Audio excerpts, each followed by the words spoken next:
Hi everyone, it's Jessica. Welcome back to my channel. Today we're working on something new. So I just released a new quilt pattern. It's called Hope Floats.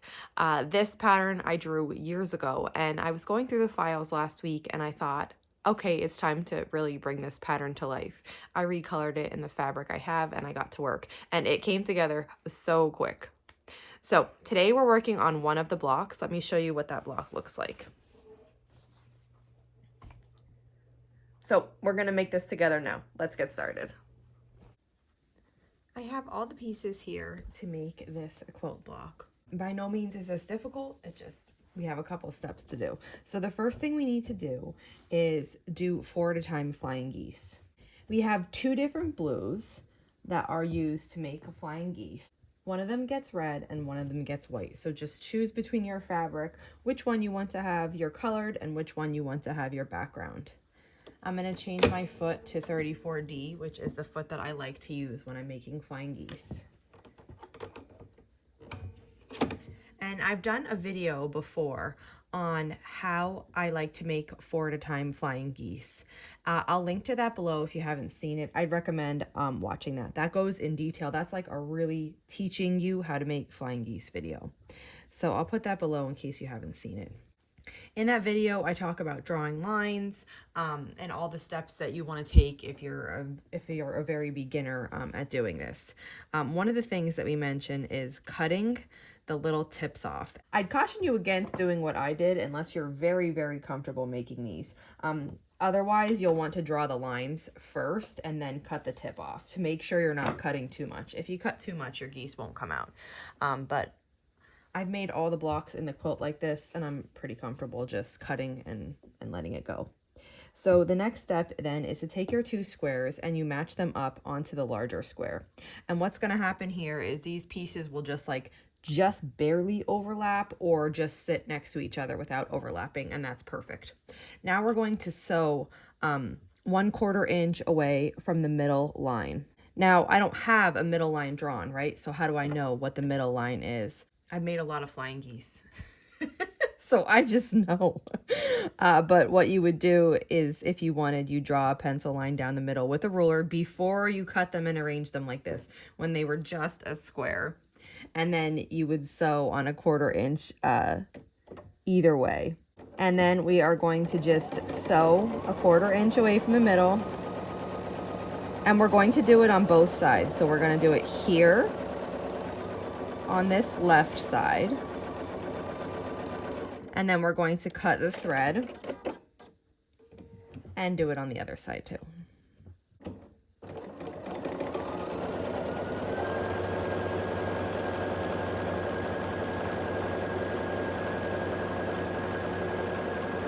Okay, now usually I cut this apart when they're this big. I cut it with a ruler and a rotary cutter. Usually it just simplifies it quite a bit, but for now since we're just doing this one, I'm going to cut it with scissors, and I'm just cutting down the middle between these 2 lines that I've sewn.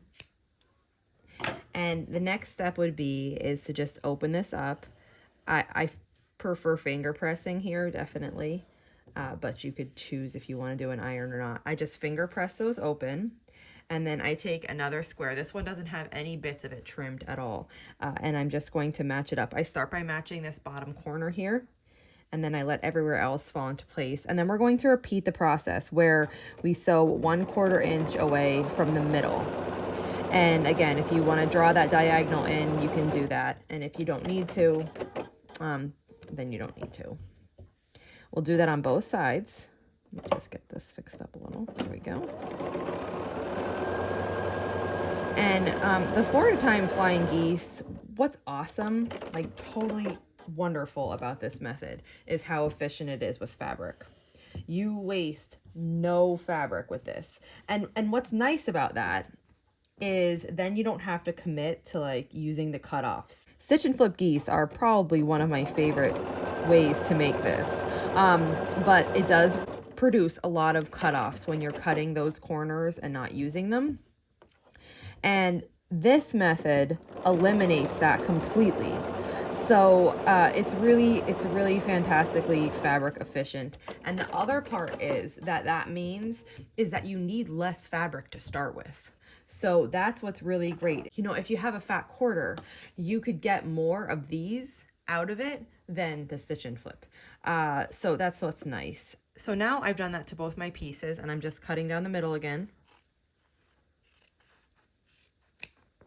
Okay, and after we cut down the middle here, we're going to have 4 flying geese. I mean, so this is just incredible, right? Like, that was quick. And look, we're done. Now, last tiny step you have to do here is just trim these overhangs. So each flying geese unit, when you make them this way, it will have 3 overhangs. 1 on each side, like this, that you'll just cut even, and then 1 at the tip. And you'll just cut this across. You should have a 1/4 inch from this point to the edge. And then here is your flying geese unit made to size and ready to go. So I'm going to trim the overhangs on these other 3.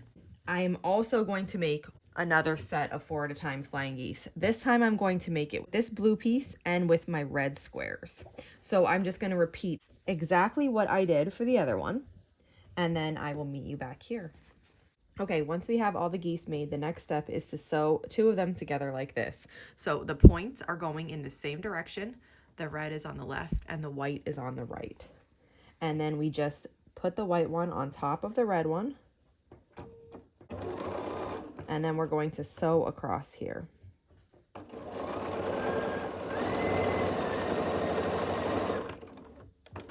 Okay, I'm going to cut the thread, and I have my little chain of these. And I'm going to set this aside. We're going to work on, well, let me just show you what it looks like first. So it's going to look like that.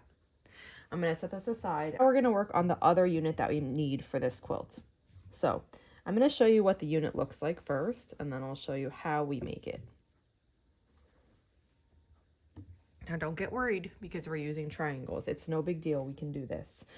So we need to first sew the small triangles to this square, and then we sew this unit to the larger triangle. So I'm just going to remove the larger triangle, and we're going to work with these one at a time, okay? So the first step is to, I'm just going to pull this one aside, and we're going to sew this together here. So I put the triangle on top of the square. I'm starting matching this top corner.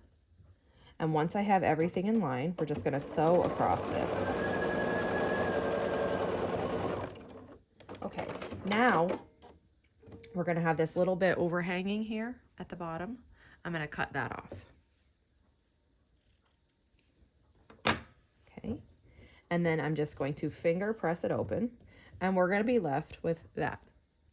The next step now is to take this other one and sew it on. So I'm going to turn the unit sideways. And this is how we're going to sew it. I'm going to start by matching the bottom corner, holding it in place, and then making sure this is laying flat here with my finger. And we'll start sewing here.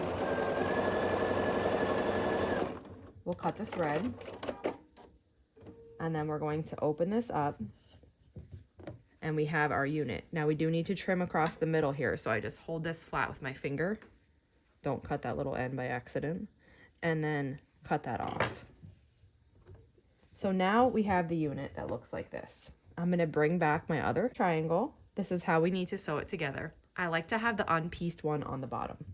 So I lay this out, then I take this one. We're matching up the corners first. So the corner goes down,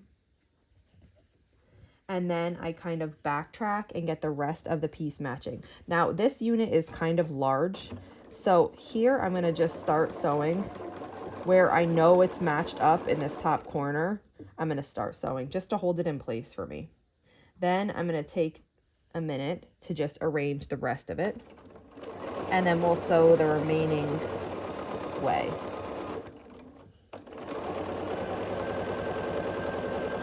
Okay, now I can cut the thread. We have 2 more little overhangs to trim here, but it's going to go real quick. This is what our unit looks like. I'm going to finger press this open. Kind of didn't get that one right. Okay, and then we're going to trim here at the overhang. And then on the opposite side, there is the same overhang, and we're going to trim it there. Okay, so this is the unit we just made. We need 4 of these, and I have those already made. So we have our 4 units. We have 4 of our double flying geese units. and then I have a center. And now we can start assembling this block. And we're just going to assemble this like a giant 9-patch. The pieces, they're all pieced and everything, but it's gonna go together in the same way as a big 9-patch. So I'm gonna do it vertically. So I have the first piece in my first column and the first piece in my second column. And I'm just going to line these up against each other and sew down this side. Then I need another flying geese unit, and we're going to lay that with the center of the block. And we will sew down this side too. Okay, the next one is our final unit in the first column and our final unit in the second column. We just match these up here and sew down the edge. Okay, then I'll cut the threads. If I was making all my blocks right now, I'd be chain piecing all of these, but we're just doing the one. So we can open it up and we're gonna add the final column. So I have another corner here. And on the corners, the large unpieced triangles are on the center. Just so you know that's a double check I do. So I make sure I'm not piecing it incorrectly. As I bring them over, I make sure that large triangle is towards the center. Now we can open the middle up and we're going to be putting our final flying geese, a double flying geese unit on. I had one that was like not perfect. I think it's this one. Can you see right here? There's a little bit of space. It's less than 1/8 of an inch, so it's not gonna matter and it's just gonna get lost in the seam allowance. So I leave it there. And then our final piece is the other corner unit, again, with the large unpieced triangle going on the inside. And we'll just sew here. And now we're going to have 2 more seams left on the block. This is a big block, so it's going to take up much of the camera space here, but this is what our block looks like so far. And we just need to sew these 2 remaining seams. So I'm just going to fold one on top here and match the edges, and then we'll sew across, and I will repeat that on the other side as well.